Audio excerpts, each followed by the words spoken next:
Naomi back with IGN's E3 live show, streaming at you from e3.ign.com. Now, we've already seen Marvel Battle Capcom this year, but how about something a little different? Both Ryan Clements and Mark Ryan are here to see Street Fighter Cross Tekken. Thank you, Naomi, and I'm Ryan Clements, and I'm very lucky to be joined by Seth Killian, Special Combat Advisor, which is the coolest title I've ever heard in my life. Thank you very much for joining me, man. I appreciate it, dude.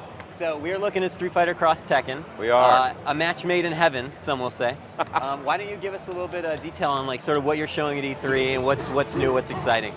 So E3 really is the first time people have had a chance to go hands-on and be really able to play the game. All right, cool. So in a lot of ways, almost everything is new because also the build keeps changing all the time. But in terms of straight characters, we have some of our new challengers here. Hwoarang from Tekken, Sagat from Street Fighter, Cammy from Street Fighter, and then also Julia from the Tekken series as well. Very cool. And we also just had a special announcement over at the Sony press conference in their PS Vita, as it is called now. We've got a surprise. We showed off a surprise, not only with Street Fighter Cross Tekken running on that system, right. We had Cole from Infamous, Cole of course, in as a special character. Now an icon of the PlayStation universe. He is. I guess he's moving up in the world. Yeah, so seriously. He can run for Nathan Drake next year. But Cole is not on the console version we're seeing here, correct? We are actually prepared to talk about that he will be on the PlayStation 3 version as well. Excellent. So PlayStation exclusive, Vita, and PlayStation 3. Very cool. Well, tell us, first of all, about what it's like to sort of combine a very different cast of characters with another cast. First of all, it's just fun. The game, this sounds like some sort of hokey marketing message, but the game began in fun, literally with Yoshinori Ono, the producer of the entire Street Fighter 4 series, Harada-san, the producer of the entire Tekken series. These guys have known each other for years and just have a friendly rivalry in Japan. Yeah. Literally, they were just out to dinner, talking about it, and they're like, yeah, let's do it. Let's just do it. And so they started development on it before anything on paper ever got signed, and we had something fun to play around with, and everyone got on board with the idea. And so the game sort of began in fun, awesome. And it's been able to sort of stay in the fun zone. And the fun zone is a great zone. Fun zone is also, incidentally, the arcade where I grew up playing Street Fighter for the very first time. There you go. Which is now a discount bookstore. But that's the way of the arcades, and sometimes.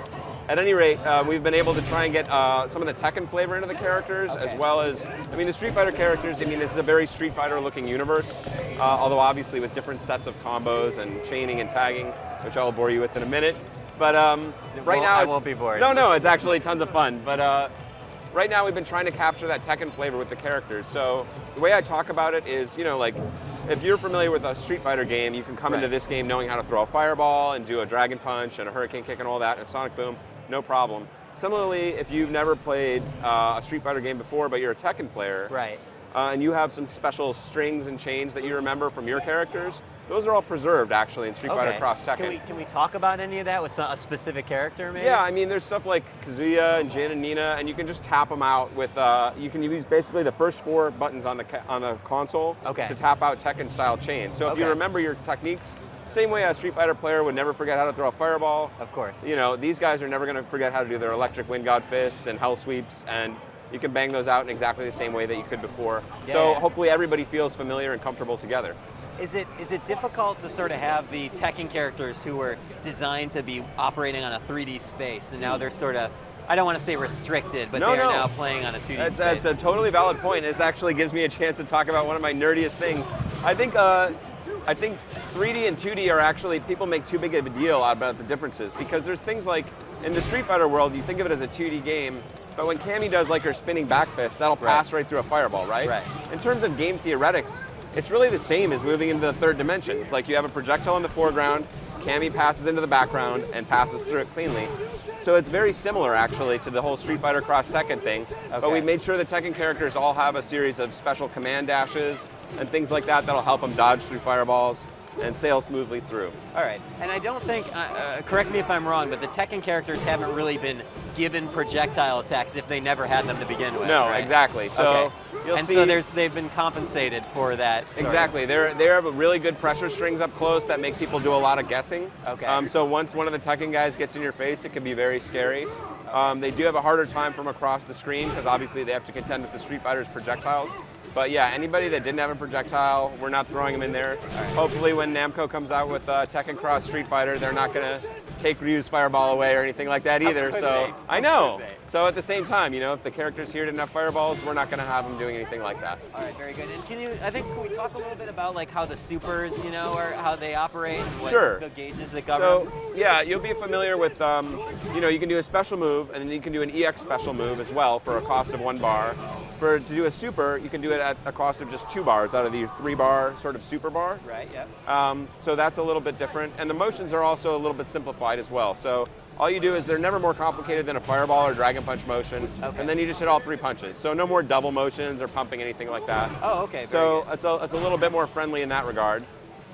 You can also use the bars to do called a cross counter, where you can just hit hard punch and hard kick together while you're blocking, and that'll cause like basically like an alpha counter kind of move to pop out and juggle the opponent, which is a lot of fun. But really what I love using the bar for best, and I think everybody else, it's going to be the #1 use, is for the cost of 1 bar, which you build pretty quickly, you're able to cancel any move you're doing and tag in your opponent. Okay. So for instance, like if I'm playing Ken and I do a hurricane kick and the opponent's caught in my hurricane kick while I'm Ken, I can tap those buttons. In comes Chun-Li, and Chun-Li can actually attack while Ken's still on the screen and getting hit by the hurricane kick. So that's one of the hallmarks of the game. We're really going to push forward with ways of getting multiple characters on the screen and mixing and matching and getting them all together for interesting combinations. Awesome. That sounds good. Now, we're running a little low on time, so are there any other what are any other big points that you want to hit that you want our readers and listeners to check out? What I'm really going to be trying to do is take this game out on the road with me to a lot of tournaments this summer. So of course we'll be at Comic-Con, some of the other big events all over the US and internationally. So you've heard me talk about it. Hopefully the feedback from the show will be everyone's been having a lot of fun. We've had a lot of the top Street Fighter and Tekken guys come by and play it. They've been having a great time, but I want to get the game out in people's hands and let them judge for themselves. So come on out and play it for yourself. All right, sounds good. Well, I really appreciate you joining me, man. Thanks you for the so much time, for your man. time. My pleasure. And thank you to the gentleman playing the game. So yeah, check out more Street Fighter Cross Tekken, and we're gonna send it back to Naomi. Thanks for that look, guys. And since it's pretty on topic, who do you think could win in a fight? Street Fighter's Dan or Tekken's Kuma? Follow at IGN on Twitter and let us know. Just remember to use the hashtag E3. Next on the show, we're going to take a stroll through a zombie-infested city. Stay tuned for Resident Evil Operation Raccoon City.